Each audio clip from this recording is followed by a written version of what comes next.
힘이 없어 보이네요. 시험 끝난 친구 있어요? 나연이 끝났어요? 주성이가 아니 기도를 그렇게 하길래 시험 끝났나 싶어서. 내일 시작? 나연이만 혼자 승자네. 아유. 전도사님은 지지난주에 시험이 끝나고 방학을 해가지고 지난주에 영화를 봤는데 엘리오라는 영화를 봤어요. 좀 스포를 하고 싶은데 여러분이 싫어할 것 같으니까, 자, 엘리오 이전에 나왔던 픽사 영화 뭔지 알아요? 영화에 관심이 없어? 엘리오 이전에 나왔던 픽사 영화, 작년 엘리오 애니메이션 맞죠? 작년 6월에 개봉했던 인사이드 아웃 2 혹시 본 친구 있어요? 많이 봤네. 거의 다 봤네요. 작년 6월에 개봉을 했었는데 전도사님도 봤는데, 여기 이제 13살의 여자인 라일리가 주인공으로 나오죠. 그리고 라일리의 감정 컨트롤 본부에 있는 여러 감정들이 등장을 합니다. 기쁨이도 있고 소심이도 있고 까칠이도 있고 버럭이도 있고 불안이도 있고 다양한 감정들이 나와요. 그래서 이 여러 감정들이 라일리의 안에서 막 감정 컨트롤 본부에서 막 컨트롤하면서 라일리의 감정을 결정을 하게 됩니다. 자, 이 영화에서 하이라이트라고 할 수 있는 장면이 있어요. 여기 기억하나요? 불안이? 어떤 장면? 잘 기억하고 있네. 불안이라는 애가 있거든요. 불안이.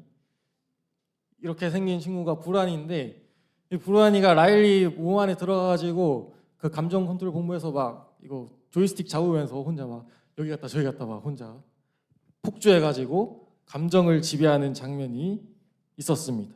그러면서 막 울면서 그 불안의 감정을 라일리에게 쏟고 있는 그런 장면이 있었어요. 자, 이 장면이 불안을 멈추고 싶은데 어떻게 해야 될지도 모르겠고, 불안을 멈추는 것조차 불안한 그 사람들의 심리를 잘 나타낸 장면이었습니다. 이 장면을 보면서 많은 사람들이 눈물을 흘렸다라고 했어요. 제가 유튜브를 봤는데 T도 눈물을 흘렸다라고 하더라고요. 전도사님 사실 F인데 눈물을 안 흘렸긴 했는데 아무튼 되게 공감이 많이 가는 장면이었다라고 했습니다. 그만큼 지금 시대를 살아가는 많은 사람들이 이런 불안을 가지고 살아가고 있는 것 같아요. 자, 그런데 오늘 우리가 읽은 말씀 속에서 예수님의 12 제자들도 불안에 휩싸여 있습니다. 우리 오늘 요한복음 14장 말씀을 봤는데, 이 요한복음 14장을 우리가 6월 둘째 주일 성령 강림주일에도 함께 읽었죠. 예수님과 12 제자들은 지금 고난주간 목요일에 마가의 다락방에 함께 모여 있습니다. 예수님은 제자들과 마지막으로 식사를 하면서 제자들에게 가르침을 주려고 했어요. 왜냐하면 바로 다음 날인 금요일에 예수님께서 어떻게 되시죠? 고난주간 금요일, 예수님이 십자가에 못 박히셔서 죽으실 것을 알고 계셨기 때문에 제자들과 마지막으로 만나면서 마지막 가르침을 주려고 하셨습니다. 근데 예수님이 제자들과 이야기를 하다가 제자들에게 갑자기 내가 너희를 좀 있으면 떠날 거고 너희는 내가 있는 곳으로 못 올 거야 라고 말씀을 하셨어요. 예수님과 제자들이 3년을 함께 했는데 이제 예수님께서 제자들을 떠날 것이다 라고 말씀을 하셨어요. 예수님의 이 말은 제자들에게 충격이었습니다. 왜냐하면 제자들은 예수님께서 십자가에서 죽으심으로 온 인류를 구원할 거라는 사실을 제대로 몰랐기 때문입니다. 자, 당시 이스라엘은 로마 제국의 지배를 받고 있었어요. 로마 제국. 이스라엘 사람들은 구약에서 예언한 메시아가 오면 메시아가 자신들을 로마 제국에서 해방시켜 줄 거라 이렇게 기대를 하고 있었습니다. 그런데 예수님께서 막 갑자기 나타나셔가지고 병든 사람도 고치시고 기적도 막 일으키시고 하셨죠.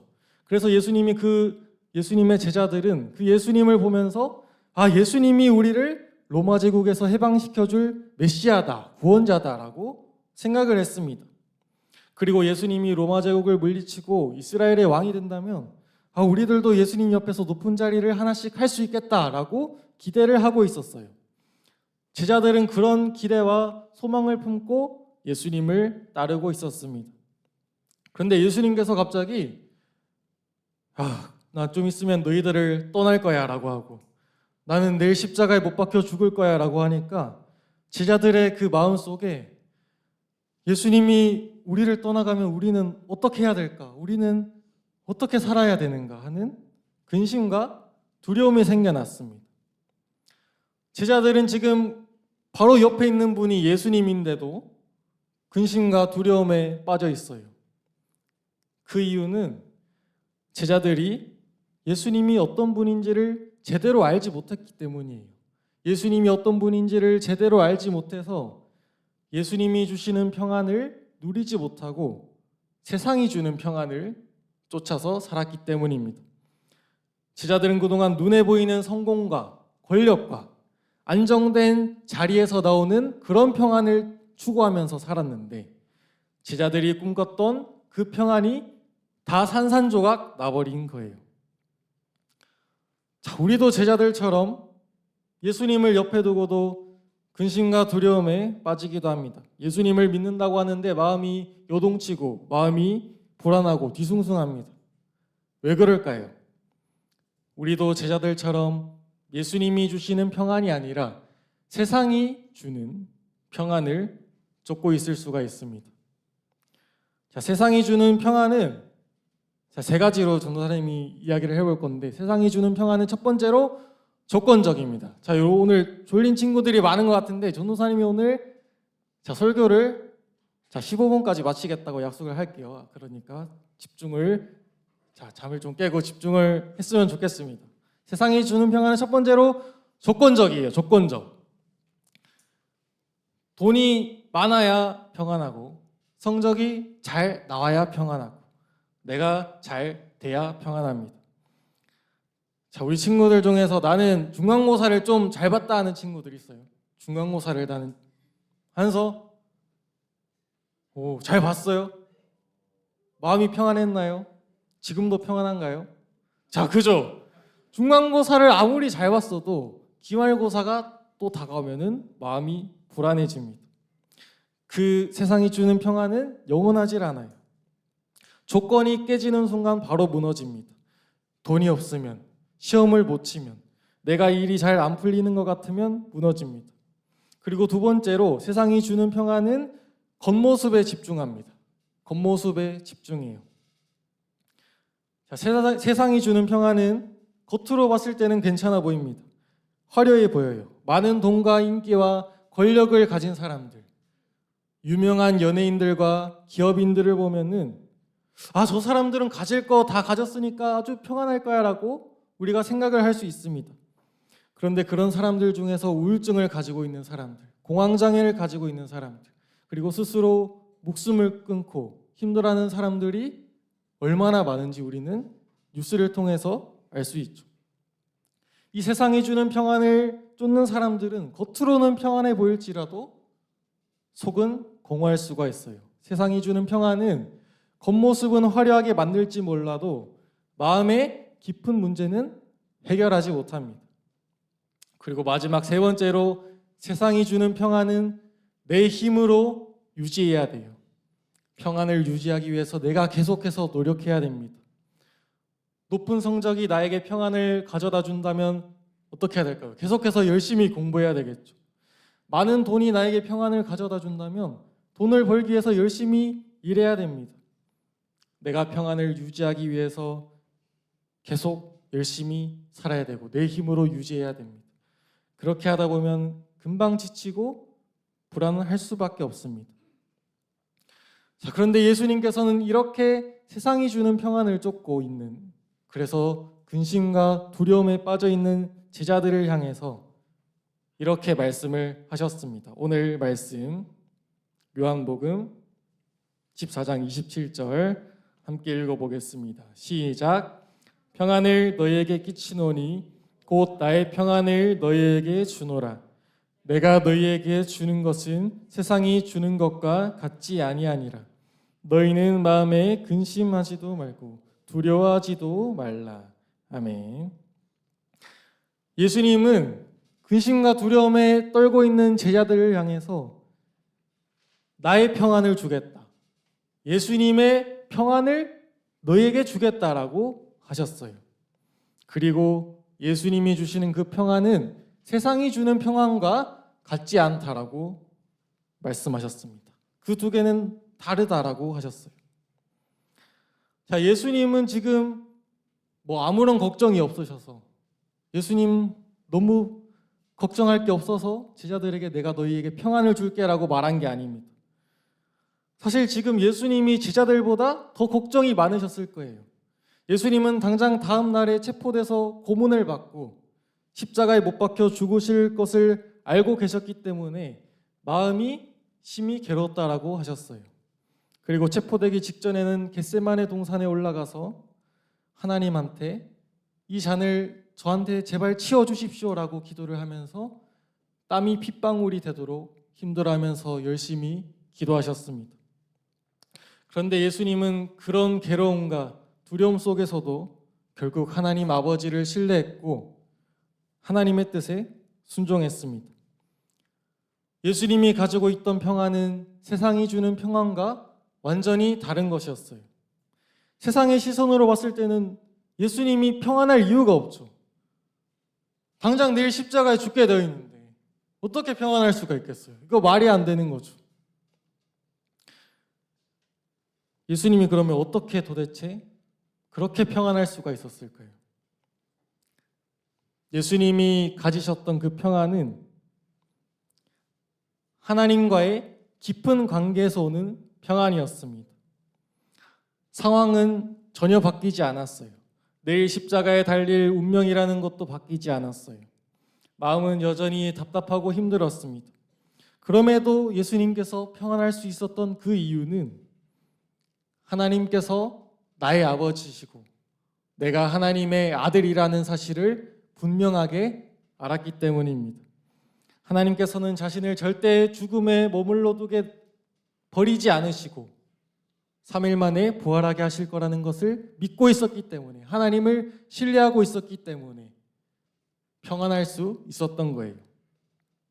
그리고 예수님은 이 평안을 제자들에게도 주겠다라고 하세요. 내가 너희에게도 이 평안을 주겠다라고 하셨습니다.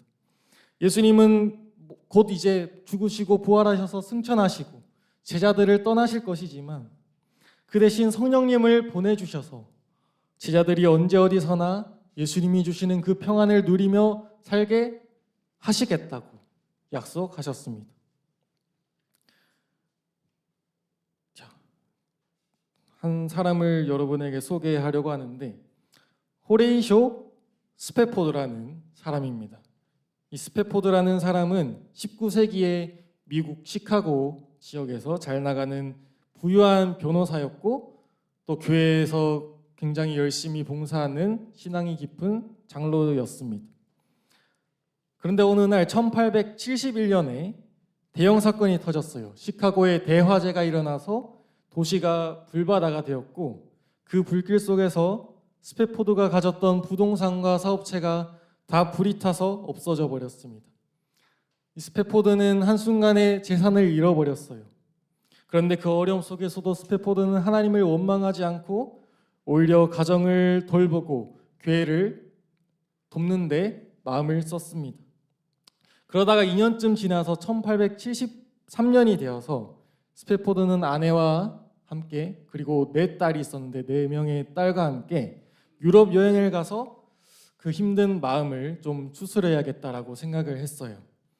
그런데 갑자기 사업상으로 급한 문제가 생겨서 스패포드는 아내와 4딸만 먼저 배에 태워서 유럽으로 보내기로 하고 자신은 나중에 며칠 뒤에 다른 배를 타고 그 가족들을 따라가기로 했습니다.